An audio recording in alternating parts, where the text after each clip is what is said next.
Hi, everybody. It's Dr. Sara Gottfried. Welcome back to the Health Bridge. I'm here with Dr. Pedram Shojai. Hello. Today's a special day, and I spent yesterday doing victory laps, and today's your day, Sara. Today's day 100. It's day 100 of the Gong, and Pedram, who's one day ahead of me, finished yesterday. Pedram, how does it feel? Oh my God! Like if it weren't for me being in the throes of a movie launch and being up at 2 in the morning, dealing with banks and credit card processor things breaking, I think it would feel a little different. But I felt like a hot air balloon that finally got released last night. Like when I finished my final item, it just took so much of the pressure off. Because I mean, I can't just get up and finish it. Like the day hits, and so like I finished sometime around 8 p.m. last night. And then just kind of was walking around with a smile on my face going, oh, wow, nice. 100 out of 100. That's nice. An accomplishment. So that's so big. It's so big. So talk a little bit about that, because I feel like, one of the things we can really offer our listeners, whether they've done the Gong with us or not, is to juxtapose kind of who we were at the beginning and who we are at the end. What's the difference? Yeah, wow. 100 days ago, I had a choice of being the same guy, maybe a little fatter, maybe a little more tired and, more ornery, or making a radical transformation given the scripts that were running in my head and, me starting to feel sorry for myself for being tired because the baby wasn't letting us sleep and all the things that I, kind of caught and said, nah, I got to intercept this, right? And so, we worked really hard. We pushed out a movie, got, an amazing announcement that's coming next week that I can't quite make yet. There's a lot of amazing work strides and, family strides and all sorts of things that happened. And it was a lot of work. There was a lot of days where I did not feel like doing my Gong, but you do it anyways, right? And you could relate.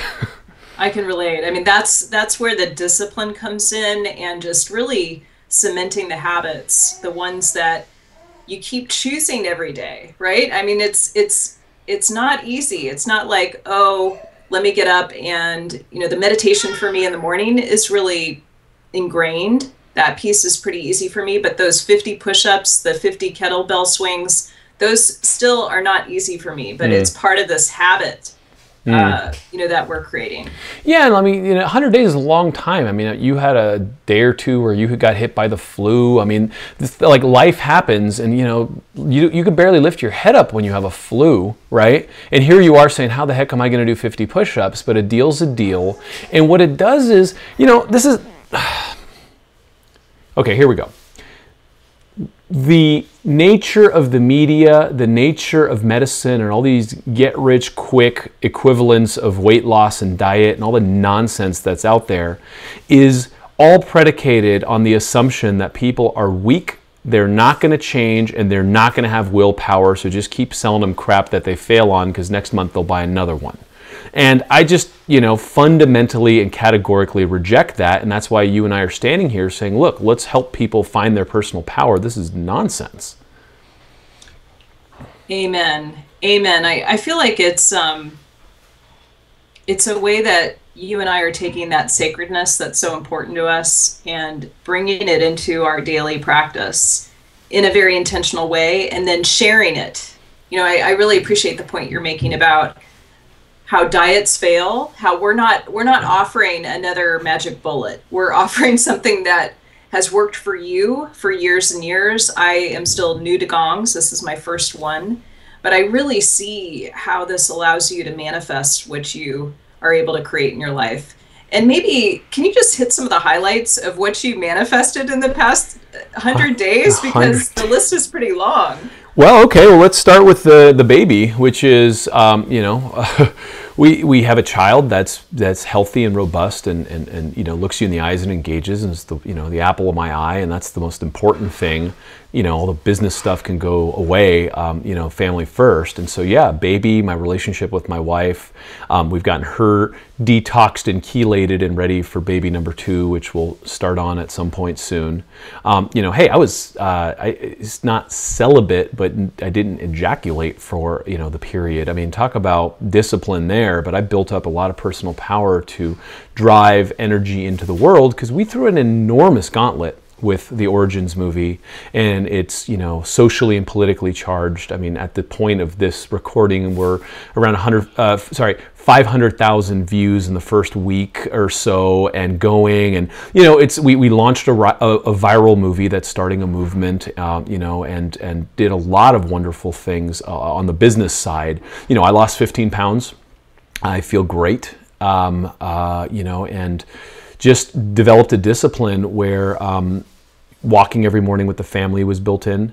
Then the walking was just like whatever. It wasn't tiring. So now I wear a 40-pound weight vest walking with the family every morning. Got rid of the Nike Fuel Band because it wasn't accurate, by the way, on my steps. And so you know, it was cheating me on steps, which I guess in the long run is fine because I walked more. But you know, just found a lot of, you know, tech and devices that worked for me and stuff that didn't.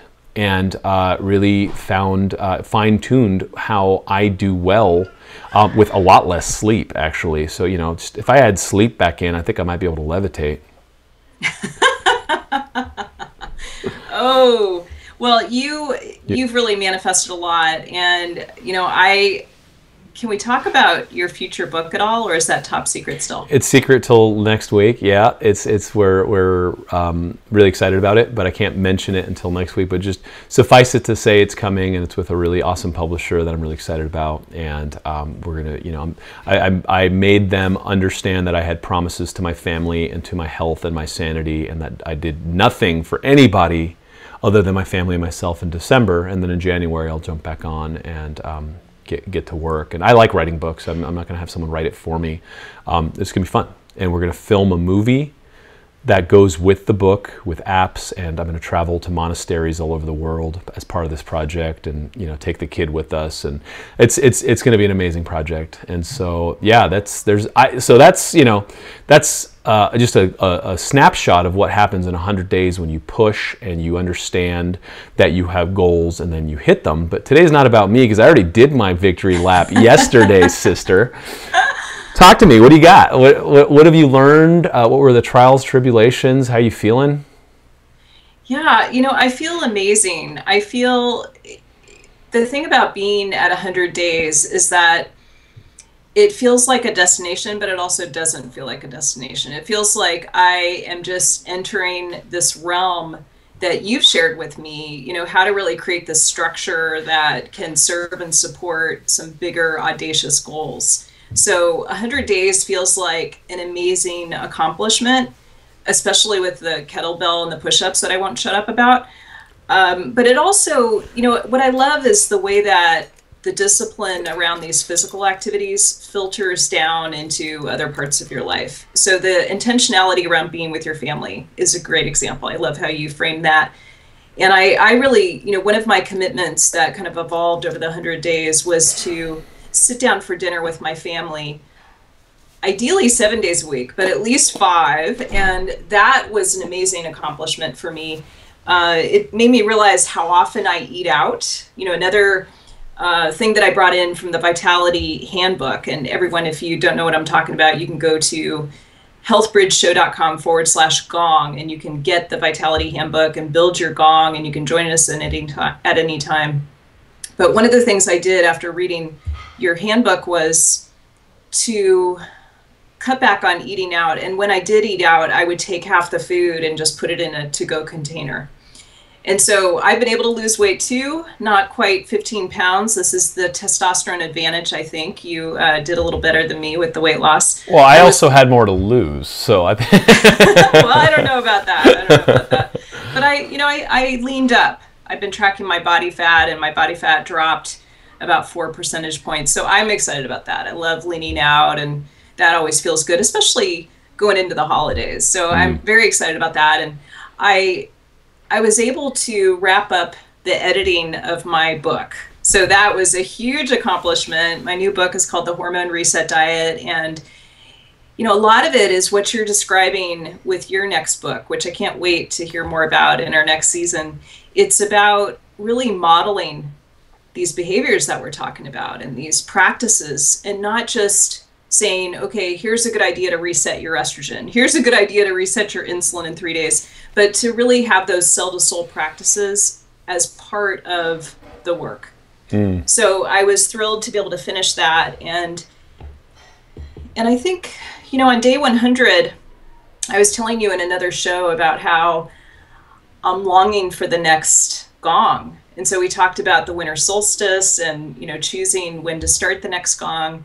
And, just thinking about when you finish a project like the 100-day gong, wanting to have some boundaries on your behavior so that you don't just, go off in party mode and undo all of the benefits that you just created for yourself. So I'm kind of coming up against that. I've got sort of my last day of boundedness, and I'm just thinking about, how do I maintain this progress and then set new goals with the next gong?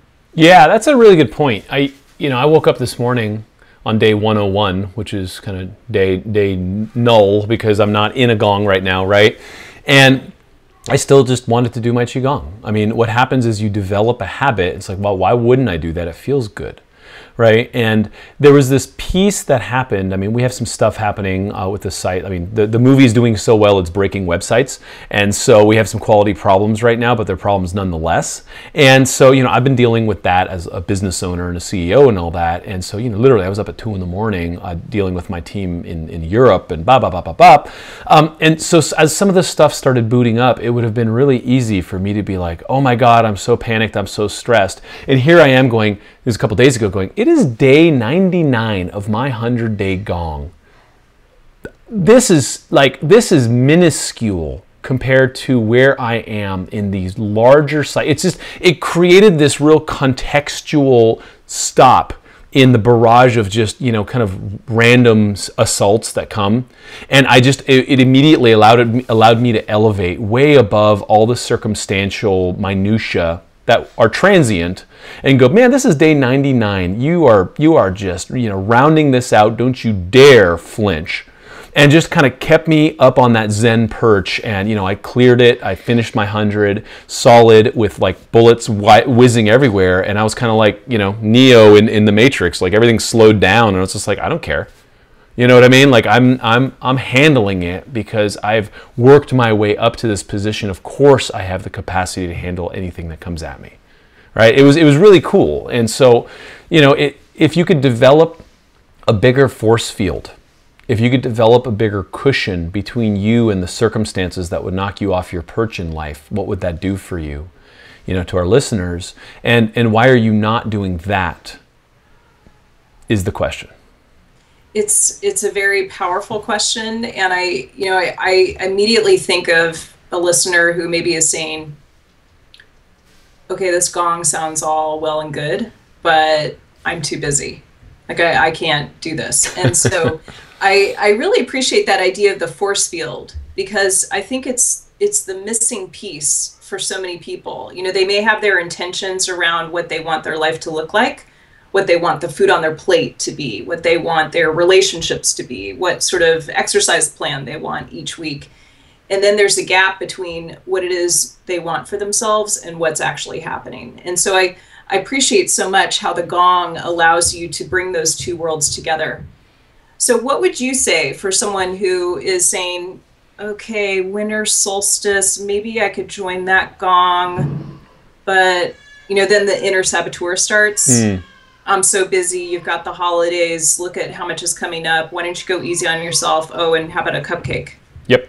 And that's really where humanity has been enslaved by society in falling into these rhythms that are completely artificial and trite.